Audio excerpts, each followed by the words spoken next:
नमो नमः। मम नाम डॉक्टर आशुतोष शाह। आज हम बात करते हैं कारक प्रकरण की। कारक प्रकरण, जिसे विभक्त्यर्थ प्रकरण भी कहा जाता है, मूलतः विभक्ति और कारक ये दो शब्दों का प्रयोग हम करते हैं, किंतु संस्कृत की दृष्टि से हम देखें तो विभक्तियाँ कुल 7 होती हैं। प्रथमा, द्वितीया, तृतीया, चतुर्थी, पंचमी, षष्ठी, सप्तमी। संबोधन को अलग से विभक्ति नहीं माना जाता, और इसके पीछे जो कारण है वह कारण यह है कि संबोधन के लिए अलग से कोई प्रत्यय नहीं है। जैसे प्रथमा विभक्ति के शब्दों का जब निर्माण करते हैं तो वहाँ पर प्रत्यय आते हैं सु, औ, जस। द्वितीया में अम, औट, शस। तृतीया में टा, भ्याम, भिस। चतुर्थी में ङे, भ्याम, भ्यस। पंचमी में गस, गसी, भ्याम, भ्यस। षष्ठी में ngस, ओस, आम। और सप्तमी में गी, ओस, सुप। तो चूंकि 7 विभक्तियों के लिए कुल 21 प्रत्यय, प्रत्येक विभक्ति में 3 प्रत्यय, इस आधार पर 7 विभक्तियों के लिए ही प्रत्यय दिए गए हैं, अतः विभक्तियां 7 होती हैं। और जब हम कारक की बात करते हैं तो संस्कृत के दृष्टिकोण से कारक 6 होते हैं।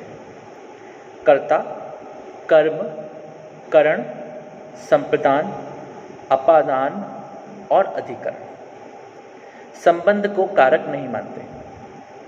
संबंध को कारक क्यों नहीं मानते, इस चर्चा हम बाद में करेंगे।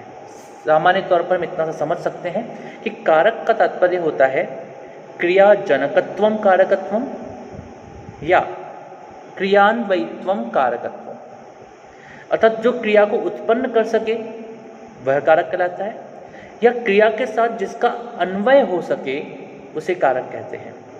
संबंध और संबोधन इन दोनों का ही क्रिया के साथ ना तो अन्वय हो पाता है और ना ही ये क्रिया को उत्पन्न करने वाले हैं, इसी कारण इन्हें कारक की श्रेणी में नहीं गिना जाता। तो कारक होते हैं 6 और विभक्तियां होती हैं 7। हमें इसी बात को याद रखना है।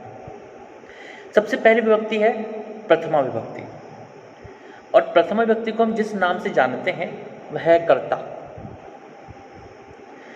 तो प्रथमा विभक्ति जो है उसका एक सूत्र आता है स्वतंत्रः कर्ता, अर्थात क्रिया का प्रधानभूत कारक कर्ता कहलाता है।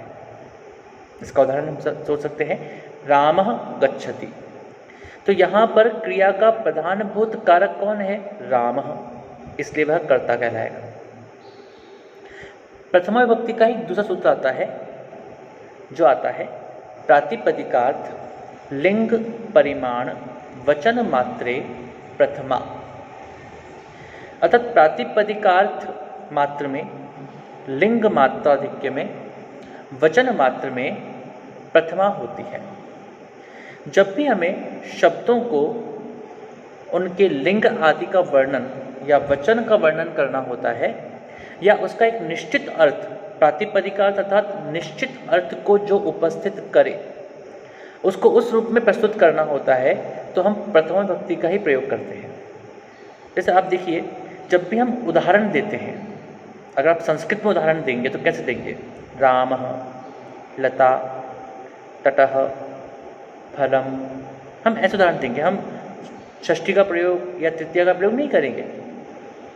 तो सामान्य तौर पर जब भी हम उदाहरण देते हैं या जब भी हम किसी शब्द का सबसे पहले वर्णन करते हैं तो वह प्रथमा में ही करते हैं, क्योंकि प्रथमा के द्वारा ही उस शब्द के निश्चित अर्थ की उपस्थिति होती है। प्रथमा के द्वारा ही उसके तीनों लिंगों की पहचान हो पाती है, और प्रथमा के माध्यम से ही हमारा वचन के निर्धारण का कार्य भी आगे बढ़ जाता है। इसलिए प्रातिपदिकार्थ लिंग परिमाण वचन मात्रे प्रथमा, यह एक सूत्र प्रथमा विभक्ति का आता है। तो कारक प्रकरण में कारक होते हैं 6 और विभक्तियां होती हैं 7। इनका कारण मैंने स्पष्ट किया है आपको। और इसमें प्रथमा विभक्ति जो है, उस प्रथमा विभक्ति के दो सूत्र हैं जिनको हमें ध्यान रखना चाहिए। एक है स्वतंत्रः कर्ता, ये आगे भी कार्य आएगा, और दूसरा है जिसे कहते हैं प्रातिपदिकार्थ लिंग परिमाण वचन मात्रे प्रथमा। इसी प्रथमा के साथ में हम एक सूत्र और पढ़ते हैं जो कि संबोधन के लिए प्रयोग होता है, और वह सूत्र कहता है, वह सूत्र है संबोधनेच, और संबोधन में भी प्रथमा हो जाए। आप देखिए कि संबोधन के अंदर जो रूप हम देखते हैं वे रूप और प्रथमा के रूप में बहुत कम अंतर होता है। केवल एक वचन में ही भेद होता है, एक वचन के रूप में ही अंतर हमको देखने को मिलता है। जैसे रामः रामौ रामः, इसी का संबोधन बनाएंगे तो राम रामौ रामः। तो द्विवचन का और बहुवचन का प्रयोग तो समान हुआ है, केवल एक वचन में ही हम देखते हैं वहाँ पर रामः था, यहाँ पर केवल राम कर दिया गया है। ऐसे ही लता लते लताः, ये प्रथमा का प्रयोग है, और द्वितीय के प्रयोग और संबोधन में क्या प्रयोग होगा, तो वहाँ आएगा लते लता लते लते लताः। तो यहाँ पर लते शब्द का प्रयोग किया गया है।